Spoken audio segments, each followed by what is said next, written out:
Good evening. आवाज good आप लोग इवनिंग को सर। आवाज आ रही है? हाँ सर। देखिए, यस सर। अभी हम बात करते हैं बिहार से। बिहार से जो कुछ पर्सनैलिटीज हैं जिनका कि बिहार में और फिर हमारे राष्ट्रीय आंदोलन में महत्वपूर्ण योगदान रहा है, उनका क्या एक्टिविटीज रहा है, उस पर हम लोग चर्चा कर लेते हैं। सर इंट्रोडक्शन क्लास के बारे में कब बताया जाएगा? प्रोडक्शन, जैसे इंट्रोडक्शन कैसे देना है, मतलब अच्छा अच्छा, ठीक है, उस बारे में बात किया जाएगा। अभी हम जो बात करने के लिए आए हैं उस पर बात कर लेते हैं, फिर उस पर भी बात ओके किया सर। जाएगा। ठीक ना? देखिए, जैसे कि हमारे बिहार से एक पर्सनैलिटीज हैं जयप्रकाश नारायण। तो जयप्रकाश नारायण के बारे में समांतर आपको जानना होगा। आप जानते ही हैं कि हमारे देश के महत्वपूर्ण स्वतंत्रता सेनानियों में से एक हैं। इनका बिहार के साथ साथ देश में भी महत्वपूर्ण योगदान रहा है। इन्होंने सबसे पहली बार जैसा कि आप जान भी रहे होंगे, पढ़े लिखे होंगे, कि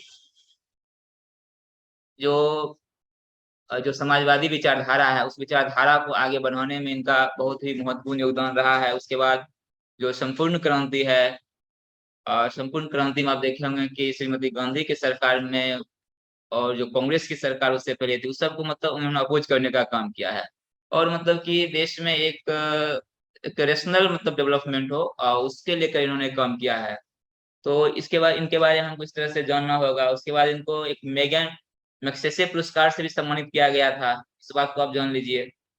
और फिर लास्टली 1979 इनका मृत्यु हो गया था। तो ये जयप्रकाश नारायण हमारे सारण से थे। और स्पेशली सारण से यदि कोई विद्यार्थी होंगे तो आप लोग निश्चित रूप से इनके बारे में थोड़ा सा डिटेल से जान लीजिएगा। सारण से कोई विद्यार्थी होंगे तो आप जयप्रकाश नारायण के बारे में डिटेल से पढ़ लीजिए कि भारत छोड़ो आंदोलन का क्या भूमिका रहा है। आजाद दस्ते का गठन किए हैं। भारत छोड़ो आंदोलन में बहुत सारे लीडर्स को अरेस्ट कर लिया गया था। इन्होंने कुछ लोगों के साथ मिलकर भारत छोड़ो आंदोलन को लीड किया है। ये सब चीज को आपको पढ़ना होगा, जानना होगा। उसके बाद एक और पर्सनैलिटीज हैं, राजकुमार शुक्ला। जब मान लीजिए कि इंटरव्यू बोर्ड में अगर किसान को लेकर अगर बात हो रही है, हो सकता है ऐसे आपसे पूछा जा सकता है कि ऐसे बताइए कि बिहार से कोई ऐसे लीडर हैं जो किसान की समस्याओं पर बात किए हैं। तो निश्चित रूप से बिहार से एक लीडर हैं, राजकुमार शुक्ला जी हैं। इनके बारे में आप जान रहे होंगे कि जब लखनऊ सेशन हो रहा था कांग्रेस का, उस लखनऊ सेशन में महात्मा गांधी को इनवाइट किए थे। तो गांधी को कहे थे कि आप आइए और चंपारण में जो किसानों की जो दुर्दशा है, जो जो चंपारण के किसानों का जो शोषण हो रहा है, उसको आकर एड्रेस कीजिए, सुनिए उसको। तो इस तरह से आप बात कर सकते हैं। ये बहुत ही मतलब कि किसानों के महत्वपूर्ण नेताओं में से एक हैं राजकुमार शुक्ला जी, जो किसान की समस्याओं से गांधी जी को अवगत करवाए। और फिर गांधी जी का आगमन हुआ और इस प्रकार से चंपारण सत्याग्रह सफल रहा। मतलब चंपारण सत्याग्रह में इनका भी बहुत ही महत्वपूर्ण योगदान रहा है। उसी प्रकार से डॉक्टर राजेंद्र प्रसाद हैं, बिहार के फेमस पर्सनैलिटीज, राष्ट्रीय आंदोलन में महत्वपूर्ण भूमिका, और ये भी सारण से हैं। तो सारण से जो छात्र बिलोंग कर रहे हैं उनसे ये निश्चित रूप से पूछा जाएगा डॉक्टर राजेंद्र प्रसाद के बारे में। तो आपको पता ही होगा कि डॉक्टर राजेंद्र प्रसाद हमारे देश के प्रथम राष्ट्रपति हैं और पहले राष्ट्रपति हैं जो कि 2 बार लगातार प्रेसिडेंट रह चुके हैं। तो इनके बारे में आपको इस तरह से बात करना होगा। उसी तरह से जो देखिएगा, जो रोलेट एक्ट है, जो देखिएगा जो असहयोग आंदोलन है, उनमें इनका महत्वपूर्ण भूमिका रहा है। और गांधी जी के साथ चंपारण सत्याग्रह में भी डॉक्टर राजेंद्र प्रसाद का महत्वपूर्ण भूमिका रहा है। और आगे देखिएगा भारत छोड़ो आंदोलन में भी महत्वपूर्ण भूमिका रहा है। फिर देश की आजादी से समय देखिएगा जब हमारा कॉन्स्टिट्यूंट असेंबली फॉर्म था, तो उसका अध्यक्ष भी रहे हैं। तो डॉक्टर राजेंद्र प्रसाद के बारे में आपको इस तरह से बात करना होगा। और क्या, तो डॉक्टर राजेंद्र प्रसाद के बारे में आपको इस तरह से बात करना है। उसी तरह से एक और पर्सनैलिटीज है, डॉक्टर सच्चिदानंद सिन्हा। डॉक्टर सच्चिदानंद सिन्हा से क्वेश्चन इसलिए उठेगा कि डॉक्टर सच्चिदानंद सिन्हा का महत्वपूर्ण योगदान यह है कि इन्होंने मतलब कि बिहार को एक पृथक राज्य के रूप में एस्टेब्लिश किया है। आपको पता होगा कि हम लोग जो 22 मार्च को जो हम लोग बिहार दिवस मनाते हैं, ये 22 मार्च 1912 का समय है जब बिहार को बंगाल प्रोविंस से अलग किया गया था।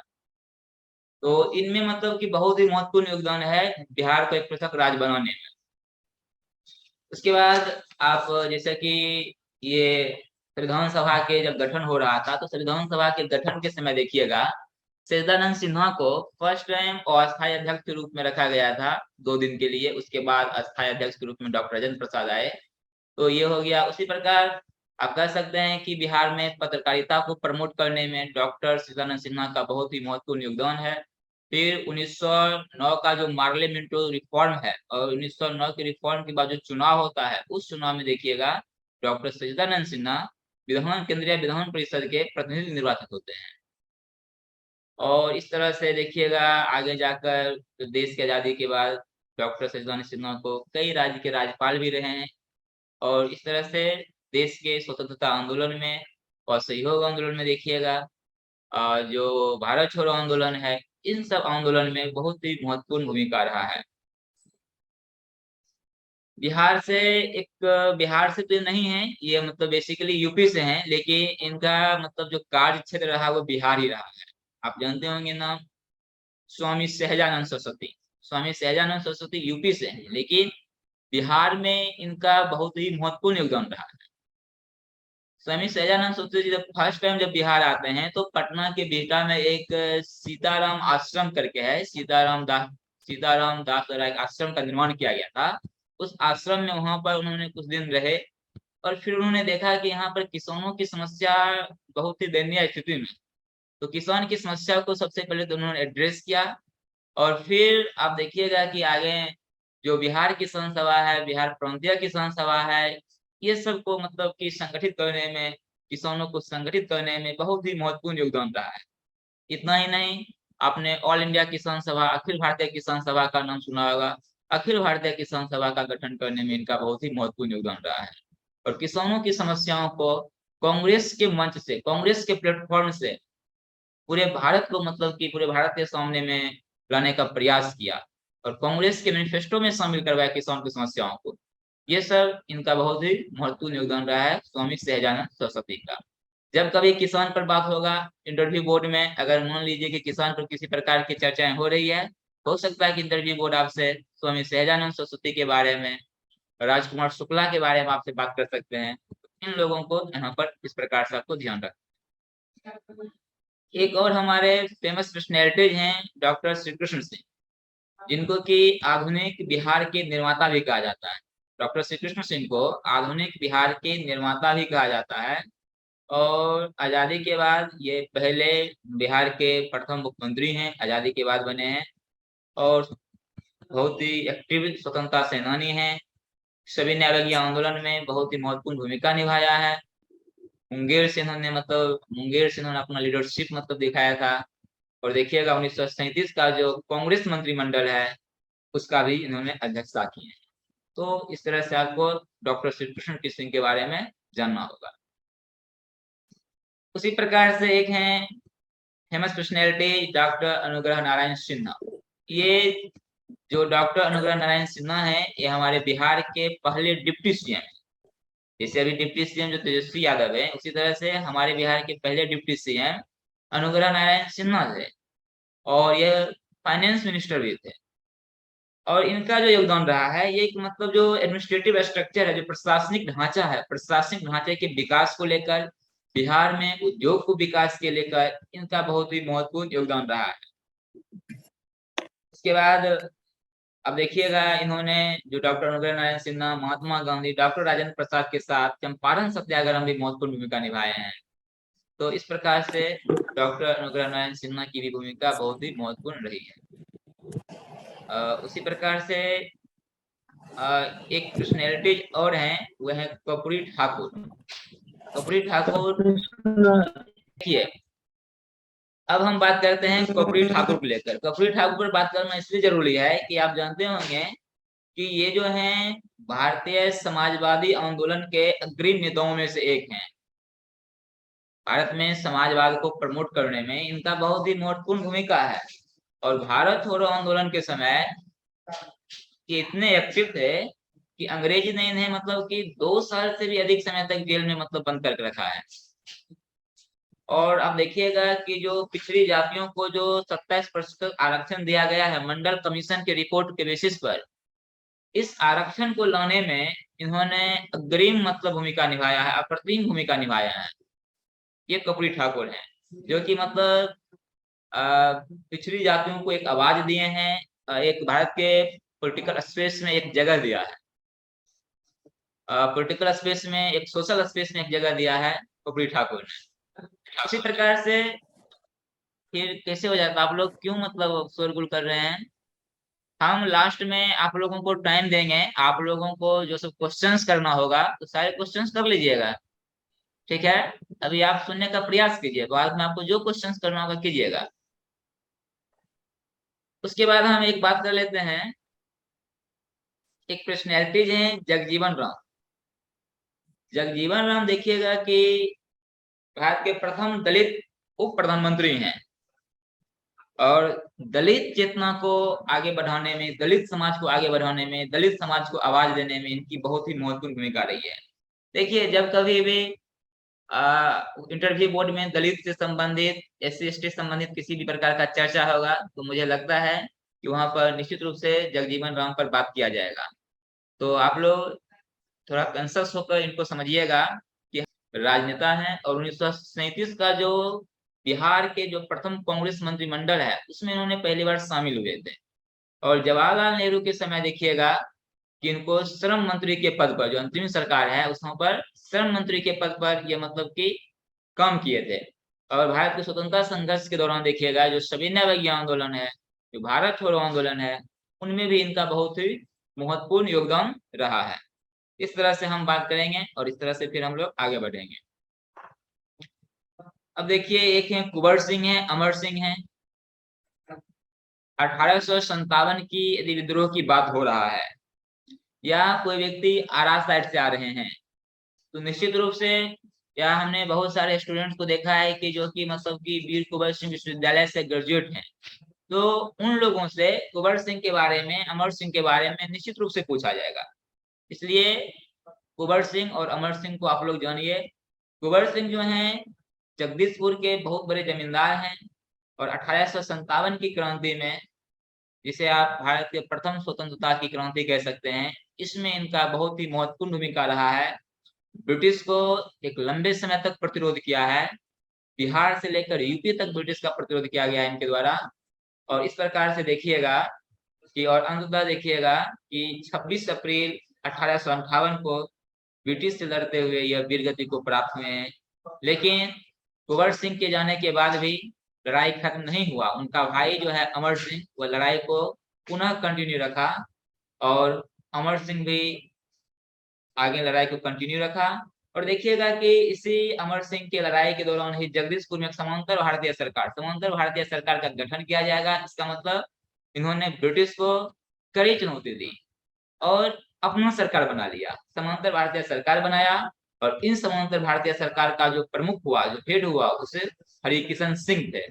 और अंततः देखिएगा नवंबर 1858 में इनका भी मृत्यु जेल में हो जाता है। तो इस तरह से कुंवर सिंह, अमर सिंह का हमारे देश में एक अप्रतिम योगदान रहा है, जिस योगदान को देशवासियों कभी भूल नहीं सकता है। उसी प्रकार से एक पर्सनैलिटीज हैं, वो है पीर अली। फिर आप लोग अपने अपने म्यूट रखिए, ठीक है? हम लोग बात करेंगे बाद में आपसे, लेकिन अभी तो फिलहाल म्यूट रखिए।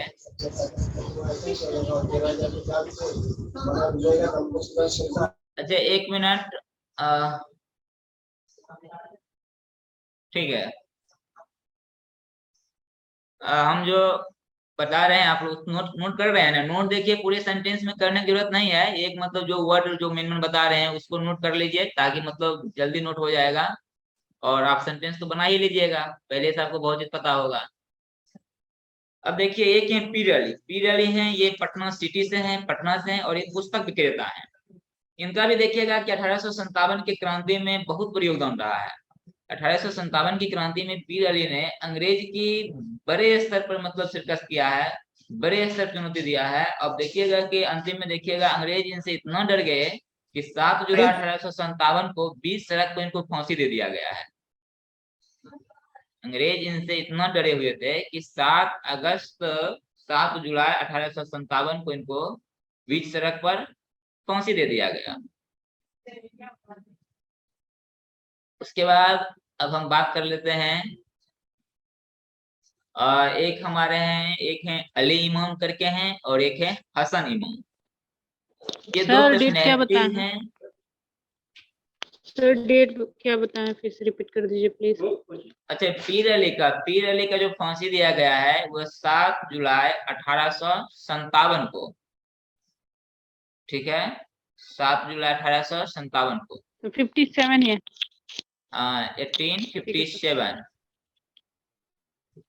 1857, ठीक है। सर समानांतर भारतीय सरकार का जो गठन हुआ था उसमें प्रमुख किसको बनाया गया था सर?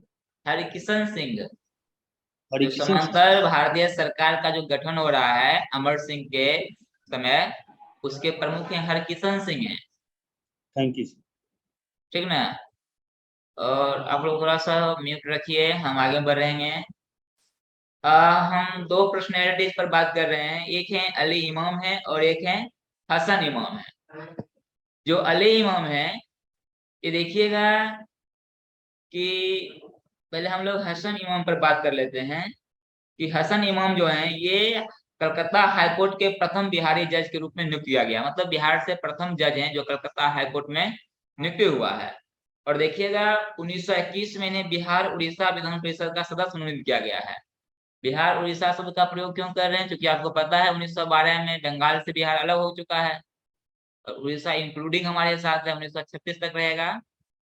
तो बिहार उड़ीसा विधान परिषद में सदस्य के रूप में इनको मनोनीत भी किया गया है। ये हसन इमाम है, ध्यान दीजिएगा।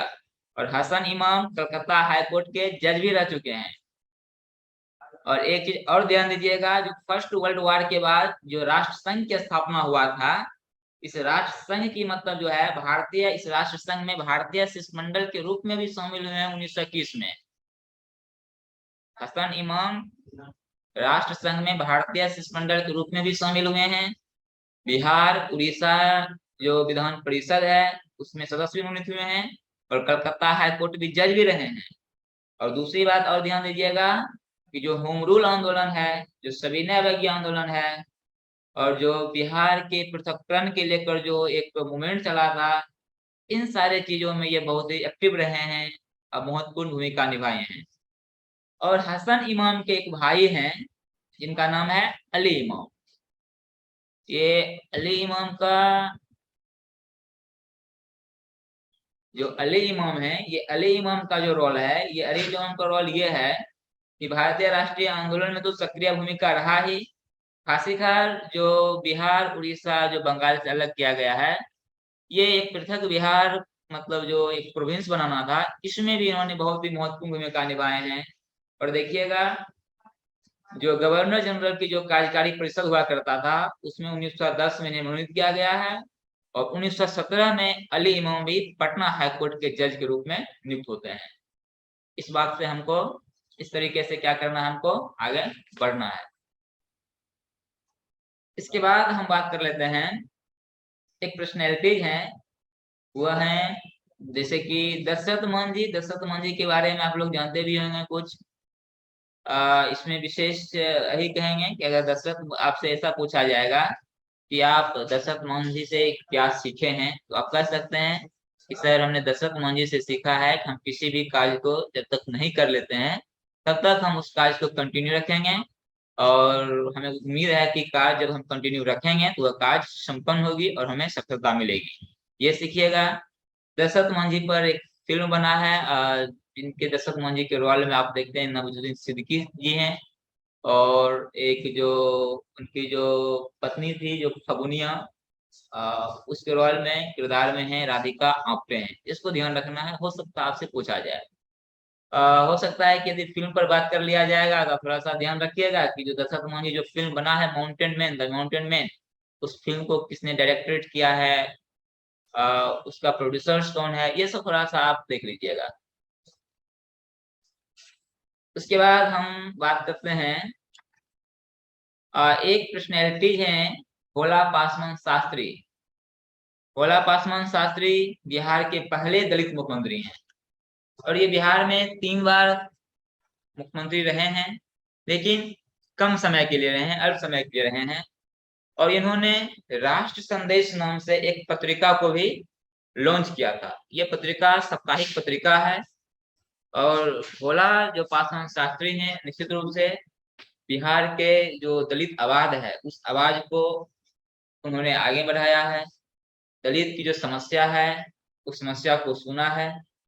इस प्रकार से आपको आगे बढ़ना है और आप कह सकते हैं कि भारत के पॉलिटिकल स्पेस में सादगी से भरे निष्ठावान व्यक्ति हैं।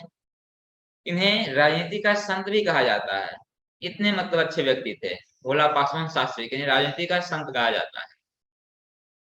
बीपी मंडल से आप लोग सब परिचित होंगे। 1968 में कुछ समय के लिए ये हमारे बिहार के मुख्यमंत्री भी रहे हैं। 1978 में देखिएगा जो हमारे देश की जो प्राइम मिनिस्टर और प्रथम गैर कांग्रेसी सरकार मोरारजी देसाई की सरकार में इन्होंने नागरिक अधिकार आयोग का अध्यक्ष भी बनाया गया था। और खास और 1980 में देखिएगा जो उन्होंने रिपोर्ट सौंपा है उस रिपोर्ट के बेसिस पर पिछड़ी जातियों के लिए सरकारी और निजी शैक्षणिक संस्थान में सीटें भी आरक्षित की गई है। ये बीपी मंडल की रिपोर्ट के आधार पर। और मोरारजी देसाई की सरकार में नागरिक अधिकार आयोग के अध्यक्ष रहे हैं और 1968 में बिहार में अल्प समय के लिए मुख्यमंत्री भी रहे हैं। इस तरह से यहाँ पर आपको आगे बात करना होगा। अब देखिए एक बिहार से एक महिला है, हम 1-2 महिला कर बात कर लेते हैं। खासकर जो आवाज जा रही है। Yes sir. ठीक क्या यस सर। देखिए अभी हम बिहार के कुछ महिलाओं को लेकर हम बात करते हैं जिनका महत्वपूर्ण योगदान रहा है हमारे देश में, हमारे बिहार में। खास करके जो लड़कियों हैं, जो गर्ल्स हैं, ध्यान दीजिएगा क्योंकि आपसे क्वेश्चन किया जाएगा। इस प्रकार से क्वेश्चन किया जा सकता है कि क्या बिहार से आप कुछ ऐसे महिलाओं के नाम बता सकते हैं जिनका कि भारत के राष्ट्रीय आंदोलन में या बिहार की राजनीति में या बिहार के समाज में महत्वपूर्ण योगदान रहा है। ठीक है, तो वहां पर आप कुछ महिलाओं के नाम ले सकते हैं। जैसे कि एक महिला है प्रभावती देवी। प्रभावती देवी जो है ये सिवान से हैं और जयप्रकाश नारायण की पत्नी है। जयप्रकाश नारायण विज्ञान की शिक्षा के लिए जब वो अमेरिका गए थे तो उस समय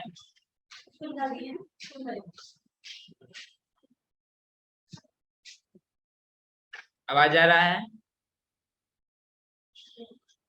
तो जयप्रकाश नारायण जब विज्ञान की शिक्षा के लिए अमेरिका गए थे तो प्रभावती देवी गांधी जी के आश्रम में कस्तूरबा गांधी के साथ उन्होंने लंबे समय तक टाइम स्पेंड किया और इस देश की आजादी में, भारत के राष्ट्रीय आंदोलन में बहुत ही महत्वपूर्ण भूमिका निभाए हैं।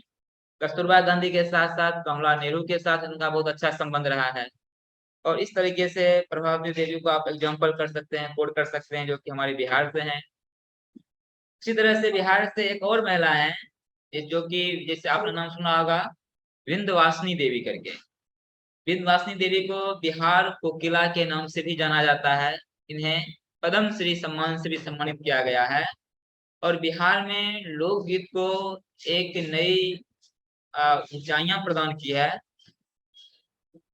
उसके बाद देखिएगा कि जो विंध्यवासिनी देवी हैं ये मतलब आकाशवाणी से भी बहुत लंबे समय तक जुड़े रहे हैं।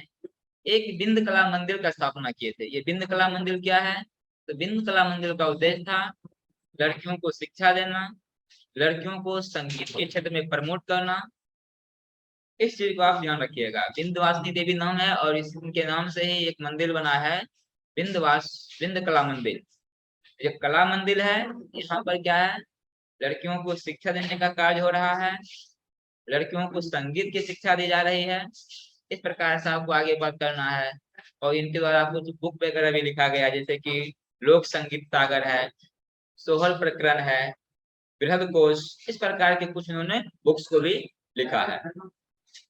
उसी प्रकार से एक और महिला है, लड़का आप लोग भी ध्यान दीजिएगा, बॉयज आप लोग भी ध्यान दीजिएगा, आपसे भी पूछा जा सकता है।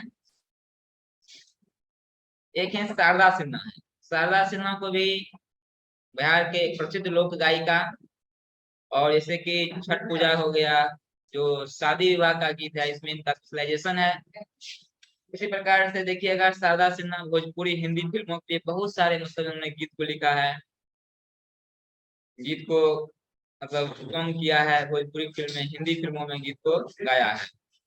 और इनको भी बिहार को किला कहा जाता है, और शारदा सिन्हा को भी पद्म श्री सम्मान से और 2018 में देखिएगा पद्म भूषण सम्मान से सम्मानित किया गया है। तो आप इस तरीके से ध्यान रखिएगा, शारदा सिन्हा है, विंध्यवासिनी देवी हैं, प्रभावती देवी हैं। अब हम बात करते हैं बिहार से एक और फेमस पर्सनैलिटीज हैं, खास करके मैथमेटिक्स के विद्यार्थी।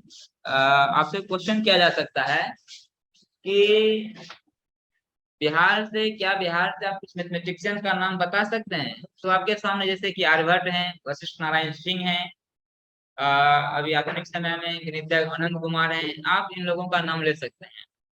जैसा कि भी आप आर्यभट्ट के बारे में जानिए, तो आर्यभट्ट जैसा कि पता होगा कि गुप्त काल के बहुत बड़े मैथमेटिशियन रह चुके हैं, खगोलविद हैं, ज्योतिषविद हैं, गणितज्ञ हैं, शून्य और दशमलव का आविष्कार इन्होंने किया है।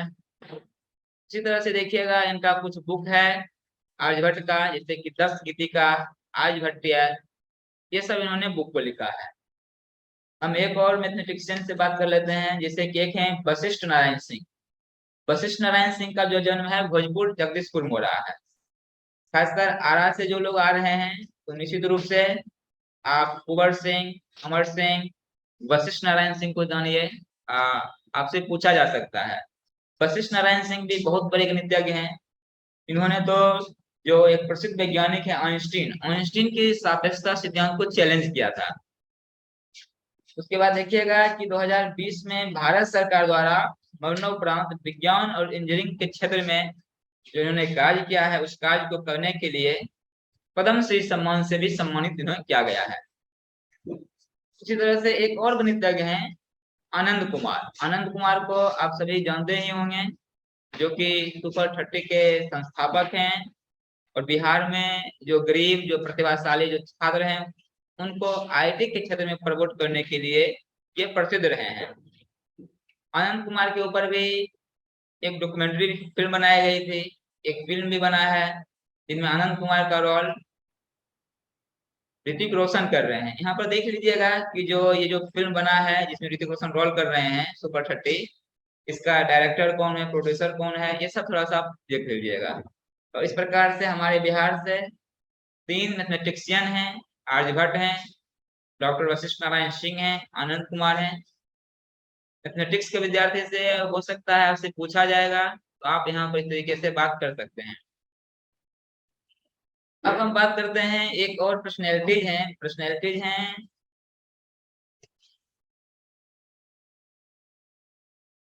गुरु गोविंद सिंह।